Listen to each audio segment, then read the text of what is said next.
I granted Dodi permission to take Diana out of the Ritz. If I had said no, they would still be alive. Andrew Neil reveals how his former boss Mohammed Al Fayed blamed himself for the couple's fatal crash, and why he was cautioned never to get into a car with Dodi. "I hear you've banned our biggest advertiser," came the somewhat menacing voice on the phone from New York. It was Rupert Murdoch. "We're in the mid-1980s, and I was the editor of the Sunday Times, and indeed, I had just banned our largest advertiser." A few hours before Murdoch's call, I had been contacted by Mohammed Al Fayed, then the controversial and outspoken owner of Harrods. I was familiar with his name but had never met him, and our exchange was far from friendly. The previous Sunday, we had published a story that criticized the way he was renovating Villa Windsor, the grand mansion in Paris that had once been home to former King Edward VII and his wife Wallis Simpson. Al Fayed was not pleased. He claimed our article was a distortion of the truth. In an attempt to be reasonable, I offered him space in the upcoming edition to present his perspective. However, he insisted on a retraction and an apology, which I declined. He then threatened to pull all of Harrods' advertising from the Sunday Times. "You can't do that," I told him. "Why not?" he asked, somewhat puzzled. "It's my advertising."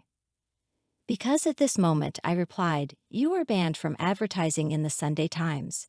He hung up, clearly bewildered. Barely half an hour later, the phone rang again. This time it was the late John King, the legendary chairman of the newly privatized British Airways. It was apparent that Al Fayed had contacted him, and he was trying to intervene on his behalf, though I was unsure whether it was to lift the advertising ban or secure an apology. I was in a bad mood and didn't mince words. "Look, John," I said firmly, "I've just banned Britain's largest department store. I'm more than willing to ban Britain's largest airline as well." "I think I'll stay out of this," John wisely responded. "Good idea," I snapped. Then came Murdoch's call. I wasn't quite dreading it, but I was apprehensive. I explained the situation to him. "How much does Harrods spend with us?" he inquired. "About £3 million, I admitted, somewhat sheepishly. There was a lengthy pause during which I contemplated my future as a former editor. Finally, Murdoch spoke. "Screw him if he thinks we can be bought for £3 million, and promptly hung up before I could respond. Nearly a decade later, I found myself on an Air France Concorde flight from New York to Paris, with the purpose of meeting Mohammed Al Fayed. We hadn't spoken since our earlier clash, but I saw no reason to maintain the feud when Harrods' ads had reappeared in the paper not long after our falling out.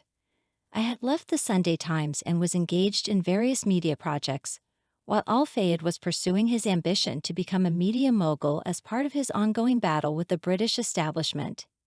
He sought my advice, and I saw no harm in meeting him.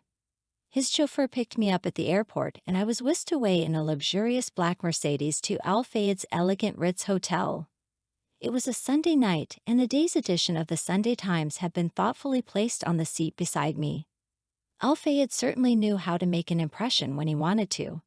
I was ushered into a grand, opulent suite where I would be staying for the next couple of days. I met him the following morning, and over coffee, he explained his efforts to acquire media assets. He had relaunched Punch magazine and owned a radio station, but what he truly desired was a national newspaper. I cautioned him that it wouldn't be easy. As part of my introduction to Mohammed's world, I was taken to see the Windsor House, a magnificent structure on the outskirts of Paris's vast Bois de Boulogne. He appeared to take great pride in his costly restoration, and to my untrained eye, it looked like he had done an impressive job. I decided it was best not to bring up the Sunday Times story, and he didn't mention it either. It seemed that Al Fayed's attention span was rather short-lived. Back in London, I accepted a consultancy offer from Mohammed Al Fayed. He took me to my new office located just across Brompton Road from Harrods. The office was quite a sight, filled with what one might call boys' toys, models of Formula One cars and private jets, but curiously devoid of any files or paperwork. In fact, there was no sign of any actual work happening there. I couldn't help but comment, "This is Dodi's office," referring to his son. "I can't take this." "Don't worry," he reassured me. "He never uses it. He's a waste of space when it comes to work." It was a rather blunt assessment of his own son, but Al-Fayed wasn't known for his doting fatherly qualities. He often lamented that Dodi spent too much time in Los Angeles, essentially living off a generous monthly allowance from him, for which he seemed to do very little. The love he displayed for his son after his tragic passing, which undoubtedly brought him immense and prolonged grief, wasn't always apparent when Dodi was alive. I had some limited interaction with Al-Fayed Jr., and he never seemed to mind that I had taken over his office. It's quite possible he didn't care much. He always came across as polite, even charming, though our conversations tended to be rather shallow after exchanging pleasantries about our well-being. One particular conversation with a dear friend, the late Terry O'Neill, a renowned photographer, stood out to me. I mentioned that Dodi seemed like a nice person. Terry, who knew him much better than I did, responded, "Yes, he is, but never get in the back of a car with him. He does nothing but shout at the driver to go faster. It's scary." My interactions with Mohammed Al-Fayed were mostly enjoyable. There was no doubt he had a monstrous side, but I never personally witnessed it. He was an original character, consistently generous, often humorous, and reliably personable, even acknowledging his own idiosyncrasies. I frequently visited him in his office on the top floor of Harrods. I would rarely leave without some sort of pill or potion that he insisted would significantly improve one's sexual performance, despite my protests to the contrary, and yet another Harrods teddy bear. Undoubtedly eccentric and paranoid, he maintained a security detail that could rival that of the Prime Minister. I recall one instance when we traveled from his Park Lane flat to Harrods, a journey of less than a mile, in an armored Mercedes with a Range Rover leading and another following, both packed with bodyguards. He was a veritable job creator for ex-British servicemen. He once mentioned having approximately 80 security personnel on Harrods' payroll to ensure round-the-clock protection at his various properties. Given the number of enemies he had accumulated from Haiti to the Middle East and beyond, as he climbed the ladder of success, perhaps his concern for security was justified. He even wore clip-on ties that would come off easily if an assailant tried to strangle him. He generously offered me a selection of these ties as well. Since I hadn't used a clip-on tie since primary school when I was still learning to tie a knot, they sat in a drawer for years until I eventually discarded them.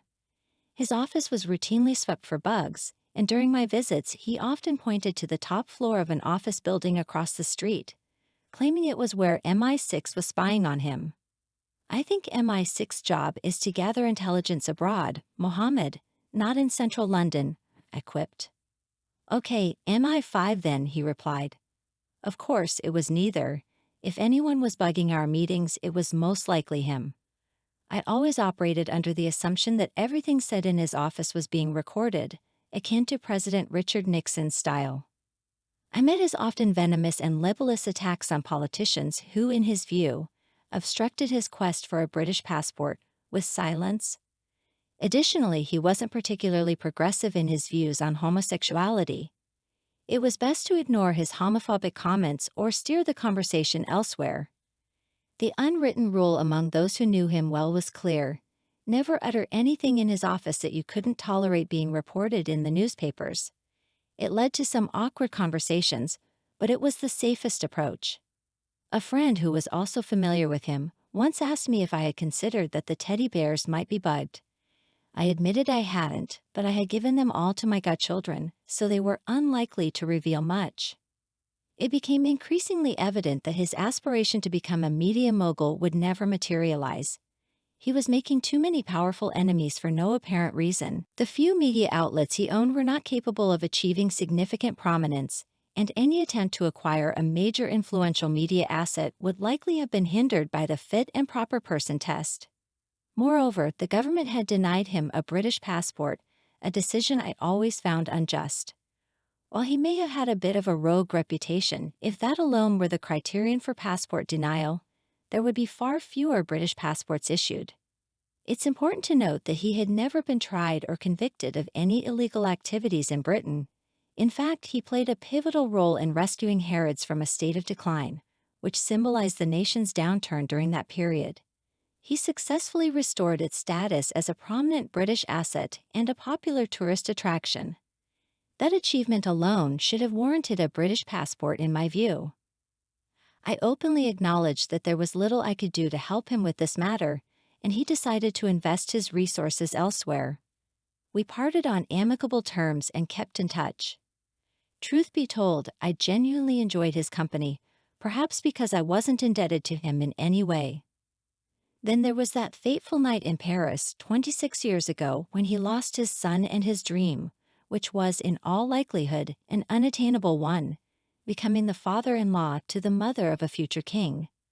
For him, it would have been the ultimate retaliation against an establishment that had never truly embraced him and in some quarters actively disdained him. In the immediate aftermath of the tragedy, I went to pay my respects. He was burdened by grief, a shattered man. There was no mention then of the ludicrous conspiracy theories he would later endorse. Instead, he confided in me something that has stayed with me all these years. He recounted how Dodi had come up with an eccentric plan to evade the paparazzi by slipping out through the back entrance of the Ritz Hotel, where he and Diana were staying in the imperial suite. However, his security team informed him that they were not working for Dodi and that such an escape would require Mohammed's approval. Dodi then called his father, who spoke with the security team. Mohammed, in turn, advised Dodi to simply relax with Diana at the Ritz. They were safe and secure in one of the world's finest hotel suites, so why leave? He suggested they order room service and watch a movie. But Dodi explained that Diana was deeply upset because a horde of paparazzi had gathered outside. He wanted to shake them off and take her to the privacy of his apartment off the Champs-Élysées. It was to be their last night together for some time, and he wanted Diana to have only happy memories. Mohammed eventually relented to his son's wishes. He looked at me, tears in his eyes, and said, "I will never forgive myself for going along with Dodi's plan. He would still be alive if not for me." Sadly, Dodi ultimately played a role in his own demise, as did Diana. The decision to leave the Ritz wasn't made until the very last moment, just as the route through the tunnel to Dodi's apartment was chosen spontaneously. According to Al-Fayed's own account to me, there could have been no premeditated assassination plot, as no one knew in advance their intentions or the route they would take. In the end, the people's princess met a tragic, yet strangely ordinary, fate, victim to a drunk driver who was speeding recklessly. We can only wonder if the last words heard by the occupants of that car were Dodi's urgent plea to the driver, "Go faster, go faster." Dear friend, if you like everything new about the royal family and don't want to miss all the novelties, subscribe to our channel and like it.